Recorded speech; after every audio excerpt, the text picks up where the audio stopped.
পাকিস্তান আর ভারতের টেকসই যুদ্ধবিরতির জন্য কাজ করছে যুক্তরাষ্ট্র ও ব্রিটেন। এখন সিমলা চুক্তি বাতিল করব মানে পাকিস্তান কি মানে বাংলাদেশকে যে স্বাধীন রাষ্ট্র হিসেবে স্বীকৃতি দিয়েছিল ওই 1972 সালে সেটাকে বাতিল করবে কিনা কোমর বেঁধে নামছেন, যে করে হোক যুদ্ধটা বন্ধ করতে হবে। ট্রাম্প বলছিল যে পুতিন যদি যায় তাহলে আমিও যাব। উনি জানে পুতিন যদি রাজি হয় বৈঠকে আসে, বাকিরা আসবেই। কিন্তু পুতিনও যায় নাই, জেলেনস্কিও যায় নাই। সুপ্রিয় দর্শক, খবর সংযোগে নিয়মিত আয়োজন বিশ্ব সংযোগে আপনাদের স্বাগতম। আপনাদের সঙ্গে রয়েছে আমি কাজল হায়দার, আর আমার সঙ্গে রয়েছেন আমি ফহমদ দেলোয়ার হোসেন।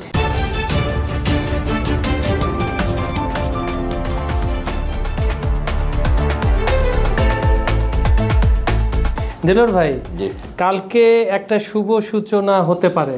কিসের? রাশিয়া এবং ইউক্রেনের মধ্যে।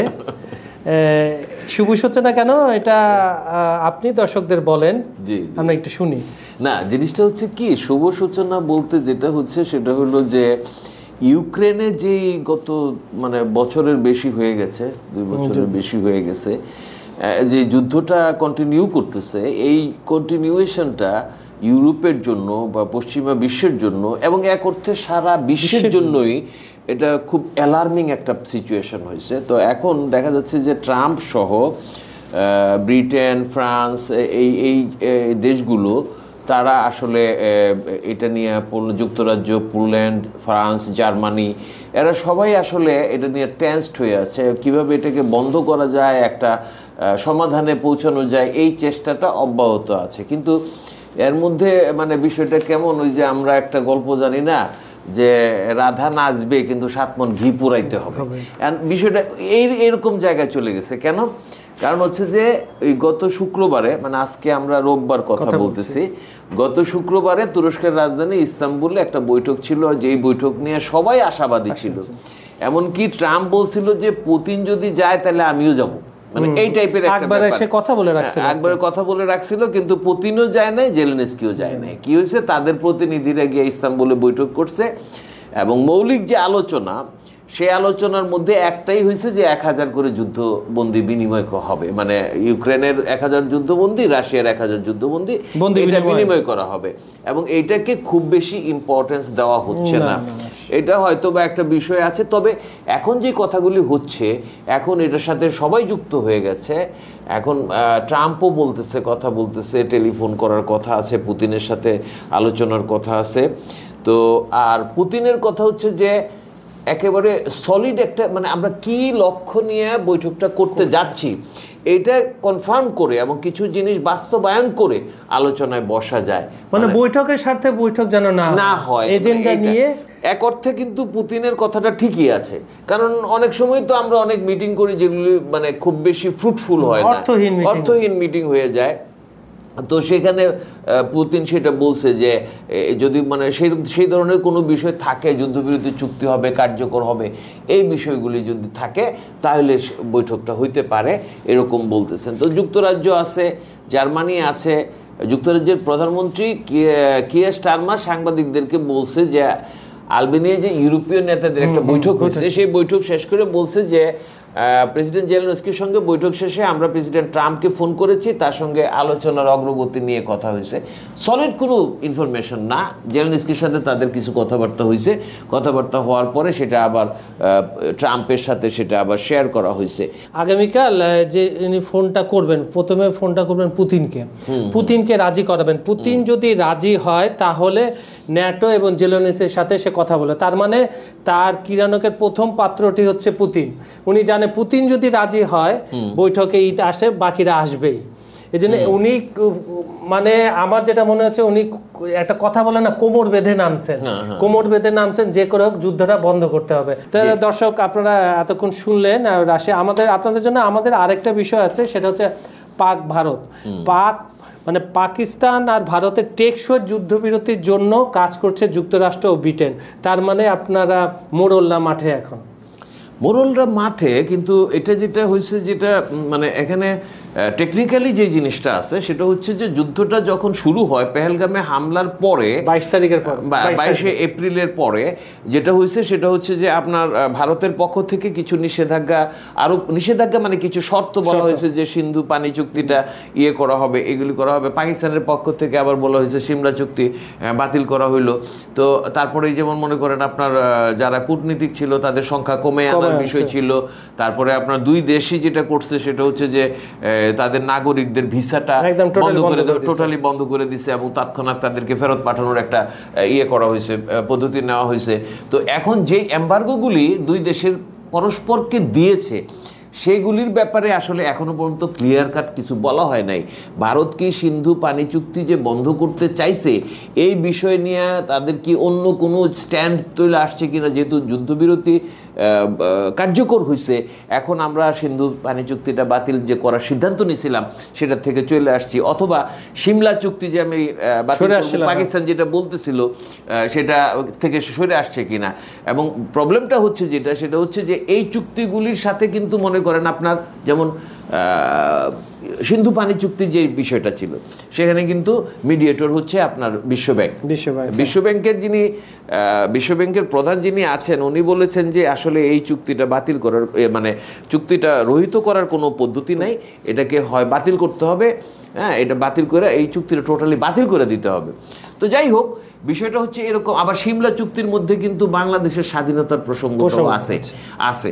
এখন সিমলা চুক্তি বাতিল করব মানে পাকিস্তান কি মানে বাংলাদেশকে যে স্বাধীন রাষ্ট্র হিসেবে স্বীকৃতি দিয়েছিল ওই 1972 সালে সেটাকে বাতিল করবে কিনা এটাও একটা ব্যাপার আছে। সম্ভবত সেটা করবে না বাংলাদেশের সাথে তাদের এখনকার সম্পর্কের প্রেক্ষিতে। তো এখন ভারত পাকিস্তানের যে টেকসই যুদ্ধবিরতি এটা যেটা বলতেছে সেটা হচ্ছে যে লেমি সাহেব যেটা বলছেন এটা আমি একুরেট একটু বলি, আমরা যুক্তরাষ্ট্রের সঙ্গে কাজ চালিয়ে যাব যেন একটি টেকসই যুদ্ধবিরতি নিশ্চিত করা যায় এবং সংলাপ অব্যাহত থাকে। একই সঙ্গে পাকিস্তান ও ভারতের মধ্যে কিভাবে আস্থা সৃষ্টি করা যায় সে পথ খুঁজে বের করতে একযোগে কাজ করে যাব, এটা হচ্ছে লেমির ভাষ্য। কিন্তু আমার কথা হচ্ছে যে যুগ যুগ ধরে যে দুইটা দেশ মানে একজন আরেকজনের পিছনে লেগে আছে, তাদের মধ্যে বিশ্বাস এবং আস্থার অভাব আছে। ভারতে কে ক্ষমতায় আছে বা পাকিস্তানে কে ক্ষমতায় আছে তার উপর নির্ভর করে কিন্তু আপনার দুই দেশের পরিবেশ। যেমন আপনার মনে হয় জেনারেল মোশাররফ ওখানে ছিলেন আর এপাশে কংগ্রেস ছিলেন, তখন কিন্তু সম্পর্কটা ভালো।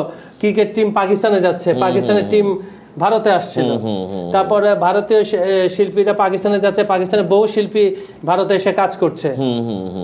না এগুলি ছিল, তার মানে কি রাজনৈতিক একটা ইম্প্যাক্ট বা অবশ্যই থাকে। হ্যাঁ অবশ্যই থাকে। বিজেপিকে বলা হয় উগ্র হিন্দুত্ববাদী দল। মানে বিষয়টা হচ্ছে কি আমি আরেকটু ক্লিয়ার করে বলি, সেটা হচ্ছে কি আপনি মনে করেন যে দুই দেশের মধ্যে আপনার যখন আপনি একটা জায়গায় থাকেন, কথার কথা সেই জায়গার প্রতিবেশীদের সাথে আপনার সম্পর্কটা অম্ল মধুর হয়। অম্ল মধুর মানে কিছু কিছু জায়গায় একটু টক টক লাগে, ভাল লাগে না, কিছু কিছু জায়গায় মধুর হয়। এখন আমরা সভ্যতা শিক্ষা এই সমস্ত দিক থেকে চিন্তা করি, আচ্ছা ঠিক আছে কিছুটা মেনে নিয়ে মানুষ তো একটু অন্যরকম হবে, এটাকে চালু রাখে যায়। এর মধ্যে যখন মানে দুইটা দেশেরই রাজনৈতিক নেতৃত্ব পর্যায়ের লোকেরা যুক্ত হয়ে যায় তখন তারা চিন্তা করে এই ইস্যুটাকে আমরা ভোটের বাক্স বৃদ্ধি করার জন্য কাজে লাগাবো, ফায়দা লুটার জন্য কাজে লাগাবো। তখনই পরিস্থিতিটা অনেক বেশি জটিল হয়, তখনই সংঘর্ষ সংঘাত তৈরি হয়। ভারত সার্জিক্যাল স্ট্রাইক করলো পাকিস্তানের অংশে, যেখানে কোথায় জঙ্গিদের বাসা, হানা দিছে, ওই জায়গায় জঙ্গি ডেরায় হানা দিছে, অথচ নিজের দেশে যে জঙ্গি আক্রমণটা ঘটছে সেটার কোনো সত্যতা, সেটার কোনো বিষয় কোনো কিছুই প্রকাশ করা হচ্ছে না। মোকাবেলা করার কথা বলা হচ্ছে যে পাকিস্তান হামলা করছে। তুমি কিভাবে এই কথাটা বলো? একই সঙ্গে বলতেছো কোনো জাত ধর্ম নাই, কোনো দেশ নাই জঙ্গিদের, আবার একই সঙ্গে বলতেছো পাকিস্তান হামলা করছে। তো তুমি সেটা ক্লিয়ার করো। তুমি ভারতের কিছু কিছু ইউটিউবে এবং মিডিয়াতেও এই আলোচনাটা আসতেছে যে সার্জিক্যাল স্ট্রাইক করে আরেক দেশের, এখনকার দিনে তো মনে করেন আপনার সবকিছু স্ক্রিনিং এর মধ্যে চলে আসে, কোথায় দেলোয়ার হোসেন থাকে, কোথায় কাজল হায়দার থাকে, এটাও কিন্তু গুগলের ম্যাপ থেকে একেবারে টু দি পয়েন্ট স্পেসিফিক করা যায়। ওই স্পেসিফিকেশনের ভিত্তিতেই তো সার্জিক্যাল স্ট্রাইকটা চালানো হয়েছে নাকি? অবশ্যই। এখন ব্যাপারটা হচ্ছে অথচ পেহেলগামে যে হামলা করলো এই 2 জন জঙ্গি, এখানে বলা হচ্ছে ভারতের লোকও আছে, তারা গিয়া পাকিস্তান থেকে আরো 2 জনকে নিয়ে আসছে, সেখানে এই রেকি করছে, 7 দিন তারা ছিল, এত কিছু হয়েছে। আপনি এখনো পর্যন্ত খালি কথাই বলতে থাকেন যে মানে এই যে বিশ্লেষকরা মানে একটা কথা শুরুতেই বলে নাই যে পাকিস্তান হামলা করছে, অন্য বিষয়ে মোদী সমালোচনা করার সময় তারা এটা বলে হ্যাঁ বুঝলাম পাকিস্তান হামলা করছে। কেন আপনারা কিভাবে জানেন পাকিস্তান হামলা করছে? আপনি সেটা বলেন কেন? এটাকে ইয়ে করেন, পাকিস্তান তো আন্তর্জাতিক ইয়ে চাইছে এবং আন্তর্জাতিক তদন্ত চাইছে, তো সেটা আপনি নিশ্চিত করেন না কেন? সেটার জন্য চাপ দেন না কেন? কারা হামলা করছে জানতে চাই, এটা বলেন না কেন? বেরিয়ে আসুক। মানে গদবাধা আপনি কিছু কথা বলেন, মানে শুরুতেই জিনিসটা হচ্ছে কি যে গোড়ায় গলদ একটা কথা আছে না, আপনি গোড়ার গলদটাই মিটান না। যে এখানে তো এমনও কথা হইছে যে এই হামলাটা পরিকল্পিতভাবে করা হয়েছে, মোদির এখানে হাত আছে, এরকম কথাও তো বলা হয়েছে। এগুলি সত্য হয়তো না হইতে পারে, হইতেও পারে, তাই এটা ক্লিয়ার করেন না কেন? যখন আপনি ক্লিয়ার করবেন না তখন আপনার উপরই তো সন্দেহ আসবে, তো প্রশ্ন আসবে। এখন কথা মানে একটা কথা বলেই হচ্ছে যে এটা এখন এই কারণে ভারত পাকিস্তানের টেকসই, আমি শেষ করি জিনিসটা, ভারত পাকিস্তানের টেকসই যুদ্ধবিরতির জন্য বাইরের লোক কাজ করতেছে, পশ্চিমারা কাজ করতেছে। আমরা কি চাই? আমরা চাই যেন যুদ্ধবিরতি সবসময়ের জন্য থাকে, শান্তিপূর্ণভাবে 2টা দেশ এবং আমরা অন্য যারা প্রতিবেশী আছে আমরা শান্তিপূর্ণভাবে থাকি, আমরা আমাদের একটু কাজকর্ম করে একটু ডেভেলপ করা যায় কিনা দেখি। এই সমস্ত যুদ্ধ খেলা ভাল লাগে না আর কি। সেটাই। সুপ্রিয় দর্শক, এতক্ষণ আপনারা আমাদের 2টি বিষয়ে আলোচনা শুনলেন। আমাদের এখানে আমি আপনাদের বারবার বলে থাকি যে কোনো বিষয় যদি জানতে চান অবশ্যই আমাদেরকে কমেন্টে জানাবেন, আর আমাদের ভিডিওগুলো অবশ্যই লাইক, কমেন্ট আর শেয়ার করবেন। তো আজকে এখানে বিদায় নিচ্ছি দেলোয়ার ভাই, আপনারা ভালো থাকবেন, সুস্থ থাকবেন। ধন্যবাদ। ধন্যবাদ সবাইকে।